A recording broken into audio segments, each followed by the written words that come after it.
Hello दोस्तों, स्वागत है आपका आपके यूट्यूब चैनल स्टडी की पाठशाला में।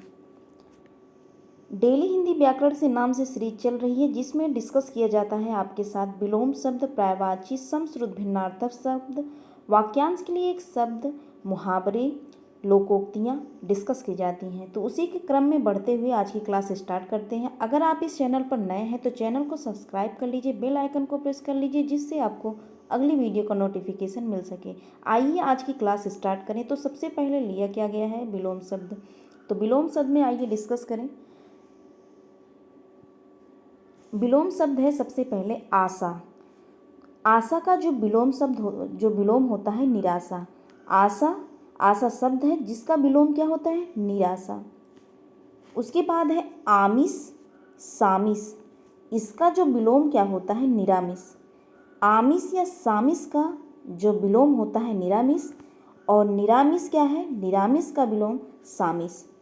तो ध्यान रखिएगा, 2 एग्जामों में ऐसे ही पूछा गया था, तो इसलिए अब एक कन्फ्यूजन का विषय है। अगर इसका मतलब आप समझ लेते हैं तो अर्थ अगर आप समझ लिए, चाहे जिस एग्जाम में पूछा जाए, तो आप इसका आंसर सही करके आएंगे। तो आइए समझें, आमिष और सामिस दोनों एक ही हैं। आमिष और सामिस का जो अर्थ होता है, इसका क्या होता है मांस से युक्त। आमिष या सामिस मांस से युक्त के लिए ही वाक्यांश के लिए एक शब्द में क्या कहते हैं आमिष। मांस से युक्त आमिष या सामिस। और निरामिष क्या है, निरामिष होता है मांस ना खाने वाला। मांस ना खाने वाला, इसी वाक्यांश के लिए एक शब्द में क्या कहते हैं निरामिष। अब निरामिष है, जान लें कि निरामिष संधि विच्छेद इसमें इसमें जो संधि है क्या है, तो इसका संधि विच्छेद देख लें। तो संधि विच्छेद क्या होता है निह धन आमिष।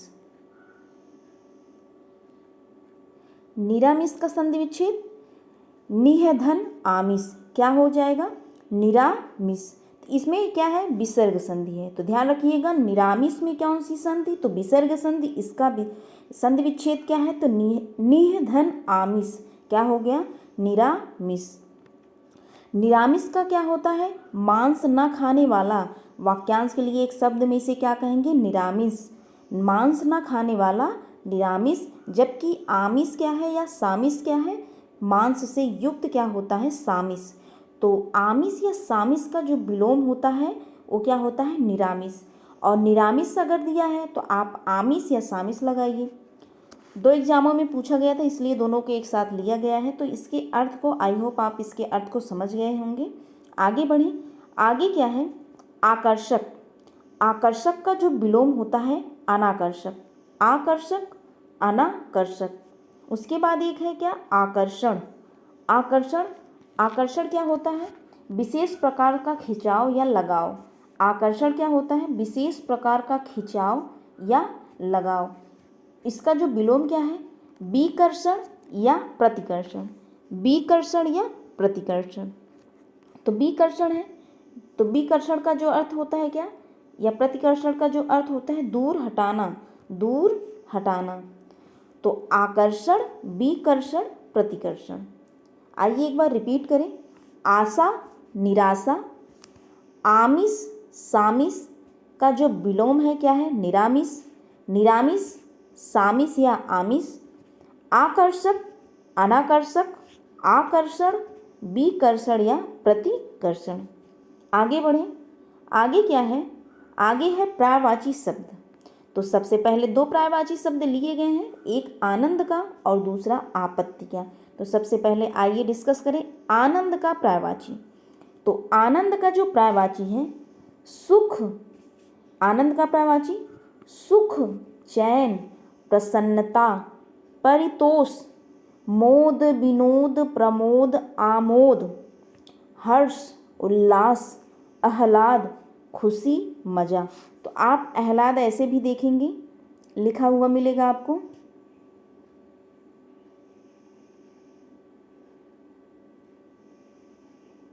ध्यान रखिएगा आह्लाद ऐसे भी आपको देखने को मिलेगा। आह्लाद, खुशी, मजा।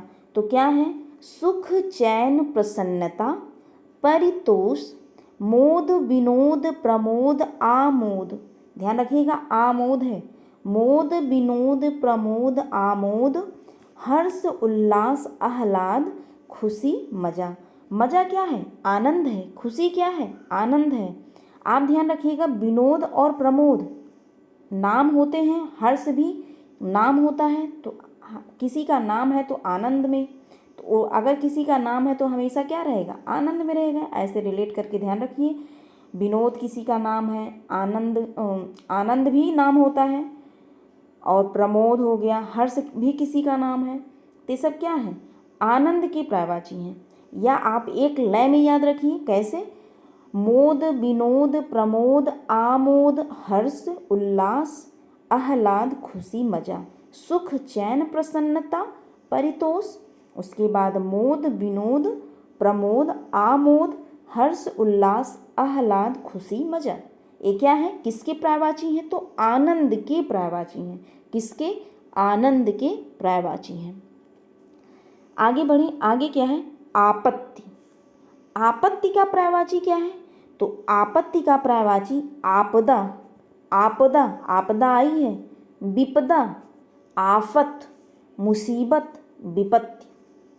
तो विपत्ति हो गया, मुसीबत, आफत, विपदा, आपदा। आपदा, विपदा, आफत, मुसीबत, विपत्ति, ये सब किसके पर्यायवाची हैं? तो आपत्ति के पर्यायवाची हैं। आपत्ति के पर्यायवाची आपदा, विपदा, आफत, मुसीबत, विपत्ति। तो एक बार फिर से फटाफट देख लें कि सबसे पहले आनंद का पर्यायवाची रिपीट करें। सुख चैन प्रसन्नता परितोष मोद विनोद प्रमोद आमोद हर्ष उल्लास आह्लाद खुशी मजा। उसके बाद आपत्ति का जो पर्यायवाची है, तो आपत्ति का पर्यायवाची आपदा। आपदा आई है, विपदा भी आई है, आफत, मुसीबत, विपत्ति। मुसीबत, विपत्ति। अब इसके आगे क्या है? वाक्यांश के लिए एक शब्द। वाक्यांश के लिए शब्द आइए डिस्कस करें। तो वाक्यांश के लिए एक शब्द में क्या है? अविवाहित। अविवाहित, जिसका विवाह न हुआ हो। अगर विवाहित होता तो विवाह हुआ होता, लेकिन ये क्या है? लिखा क्या गया है? अविवाहित। इसका मतलब क्या है? जिसका विवाह ना हुआ हो, अविवाहित। विवाहित होता तो जिसका विवाह हुआ होता उसे क्या कहते? विवाहित। जिसका विवाह ना हुआ हो उसे कहते हैं अविवाहित। आ क्या है? एक उपसर्ग है जिसका अर्थ क्या होता है? निषेध होता है, नहीं के अर्थ में लिया जाता है, अभाव के अर्थ में इसका लिया जाता है अर्थ। तो अविवाहित। असंभव, अगर संभव होता तो उसे क्या कहते हैं? जो हो सकता। जो हो सकता वही क्या है? संभव। लेकिन ये क्या लिखा गया है? जो हो नहीं सकता। जो हो नहीं सकता वही तो असंभव है। जो हो नहीं सकता वही क्या है? असंभव। अगर जो हो सकता वो क्या होता? संभव। असमर्थ। असमर्थ, जिसमें सामर्थ्य न हो। असमर्थ। और जिसमें सामर्थ्य होता वो क्या होता? समर्थ। लेकिन ये क्या है? असमर्थ है। तो जिसमें सामर्थ्य न हो वो क्या है? असमर्थ। असाध्य। असाध्य क्या है? जिसका इलाज ना हो सके, असाध्य। लेकिन अगर जिसका इलाज हो सके वो क्या कहलाता? साध्य कहलाता। लेकिन इसमें लिखा क्या गया है? असाध्य। अर्थात जिसका इलाज ना हो सके क्या है? असाध्य। एक बार रिपीट करें। अविवाहित, जिसका विवाह ना हुआ हो, अविवाहित। असंभव, जो नहीं हो सकता, असंभव। असमर्थ, जिसमें सामर्थ्य न हो वो क्या है? असमर्थ है। असाध्य, जिसका इलाज ना हो सके वही क्या है? असाध्य। आगे बढ़े। आगे क्या है? एक अनूतन। अनूतन है, जो नया हो। अगर नूतन होता तो नया हो, लेकिन ये क्या है? अनूतन है, जो नया ना हो। जो नया ना हो वही क्या है? अनूतन। अगर नूतन होता तो जो नया होता वही नूतन होता, लेकिन इसमें लिखा क्या गया है? अनूतन, जो नया ना हो। आगे डिस्कस करें समश्रुत भिन्नार्थक शब्द। तो समश्रुत भिन्नार्थक शब्द आइए डिस्कस करें। तो सबसे पहले क्या है? स्त्री। स्त्री है, क्या है? स्त्री। स्त्री क्या है? सबके घर में स्त्री रहता है। तो उसका अर्थ क्या होता है? प्रेस करने का उपकरण। आप कपड़ा रोज प्रेस करते होंगे या रोज या 2-3 दिन में आप प्रेस करते होंगे, तो उसको क्या कहते हैं? इस्त्री। और स्त्री क्या है? महिला या औरत। हमारे घर में या आपके घर में सब महिला औरत रहते हो, क्या है? स्त्री हैं। और जो इस्त्री होता है, इस्त्री, वो क्या होता है? प्रेस करने का उपकरण होता है। अब आगे बात करें, आगे क्या है? ईसा। ईसा क्या है? ऐश्वर्य, अधिकार या ईसा मसीह। ईसा क्या है? ऐश्वर्य है, अधिकार या ईसा मसीह। जबकि ईसा क्या है? हल्की लंबी लकड़ी। हल्की लंबी लकड़ी क्या है? ईसा। तो आप ध्यान रखिएगा, ये कौन सा सा है और ये कौन सा? ये तालब सा है, ये तालब सा है। ये क्या है? दंती सा है। दंती सा क्या है? जिसमें दंती सा रहता है क्या है? ऐश्वर्य, अधिकार, ईसा मसीह। ईसा मसीह। और जबकि जिसमें तालब सा रहता है वो क्या है? हल्की लंबी लकड़ी। तो आप कैसे इसको ध्यान रखेंगे? जैसे अभी हम लोग नॉर्मली में इसे बड़ा सा बोलते हैं, तो बड़ा सा, लेकिन व्याकरण की दृष्टि से ये क्या, कौन सा सा है? ताल सा या तालब सा। तो ये क्या है? बड़ा सा मान लीजिए, नॉर्मली बड़ा सा। तो बड़ा सा है तो बड़ी लकड़ी लगेगी किसमें? तो हल में बड़ी लकड़ी। तो इससे रिलेट करके आप याद रखेंगे हल्की लंबी लकड़ी। तो बड़ा सा, तो बड़ा कुछ रहेगा, तो बड़ा क्या हम ध्यान रखेंगे? बड़ा मतलब लंबी लकड़ी। तो किस में रहेगी? तो हल में लंबी लकड़ी लगी रहती है ना, तो उसे ही तो हल, चाहे आप लंबी लकड़ी चाहे बड़ी लकड़ी आप बोल दीजिए, तो बड़ी लकड़ी या हल्की लंबी लकड़ी। तो ऐसे आप ध्यान रखिएगा कि बड़ा सा जो है, तो बड़ा सा तो बड़ी लकड़ी लगेगी। किस में लगेगी? तो हल में बड़ी लकड़ी लगेगी। तो वही क्या है? ईसा। तो ईसा और ईसा में आपको डिफरेंस पता चल गया होगा। तो ईसा जिसमें सा लगा है तो ऐश्वर्य, अधिकार, ईसा मसीह। और जिसमें बड़ा सा, इसे छोटा सा नॉर्मली बोला जाता है, इसे बड़ा सा तो हल्की लंबी लकड़ी। लेकिन आप ध्यान रखिएगा तो रिलेट करके इससे आपको याद हो जाएगा। तो आगे बढ़े, आगे क्या है? आगे है उद्धत, उद्यत। उद्धत, उद्यत। आप ध्यान रखिएगा, ये जो आधा दा और धा है, इससे ऐसे लिखा जाता है। ध्यान रखिएगा क्योंकि ये पीडीएफ बनाते समय अपने आप इसमें ले लेता है। तो ऐसे आपको लिखा मिलेगा, उद्यत, ए धा। और ये कैसे मिले, लिखा मिलेगा? ऐसे, जो विद्यालय में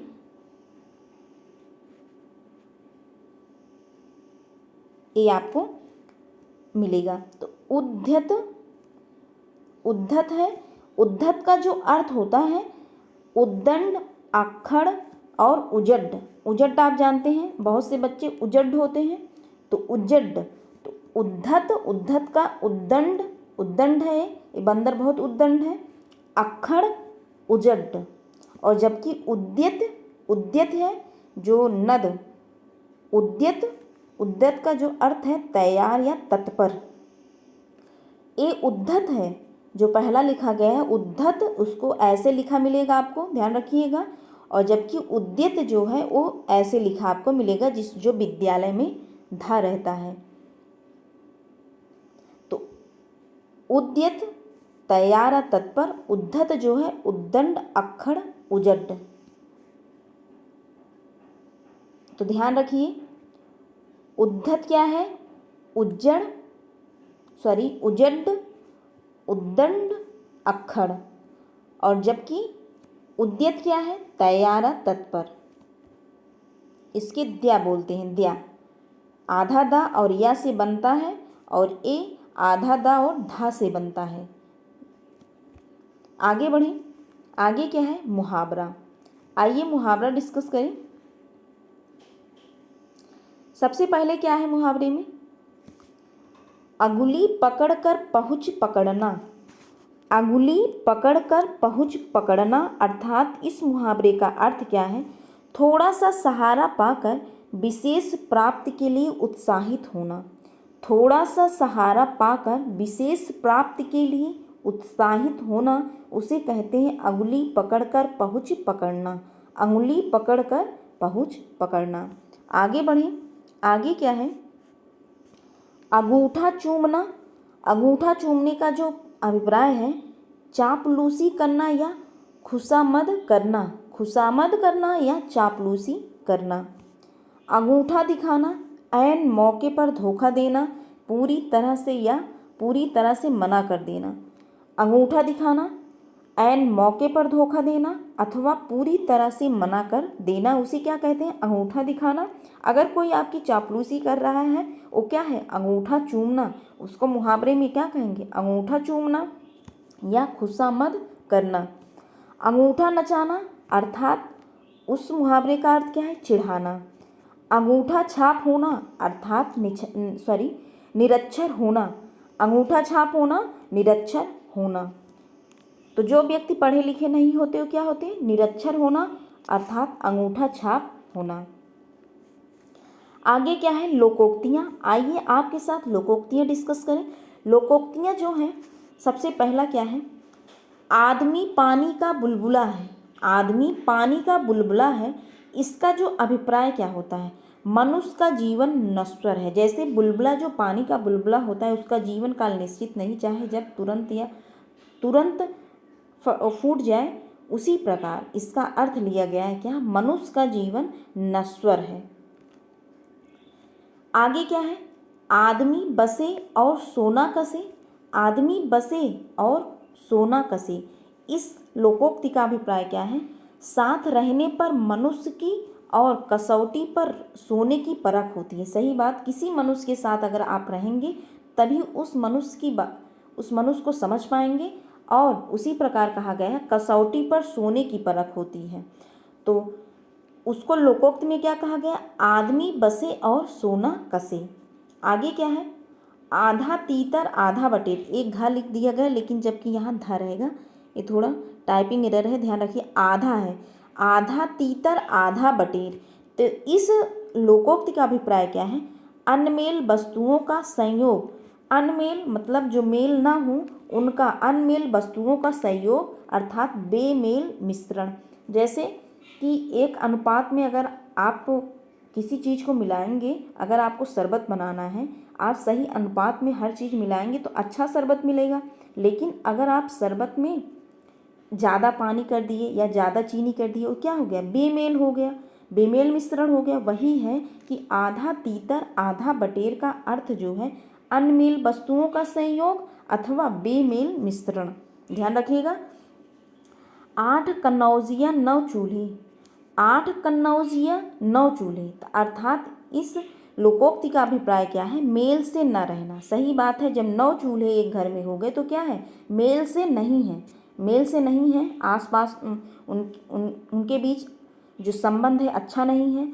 तो वही है 8 कन्नौजिया 9 चूल्हे, तो मेल से न रहना। तो एक बार फिर से रिपीट करें। आधा पानी का बुलबुला है, आदमी पानी का बुलबुला है, मनुष्य का जीवन नश्वर है। आदमी बसे और सोना कसे, साथ रहने पर मनुष्य की और कसौटी पर सोने की परख होती है। आधा तीतर आधा बटेर, अनमेल वस्तुओं का संयोग, बेमेल मिश्रण अथवा 8 कन्नौजिया 9 चूल्हे, मेल से न रहना। आज के लिए बस इतना ही। अगर आपको वीडियो पसंद आया हो तो like share and subscribe to my channel. मिलते हैं नेक्स्ट वीडियो में। आज के लिए बस इतना ही। Thank you.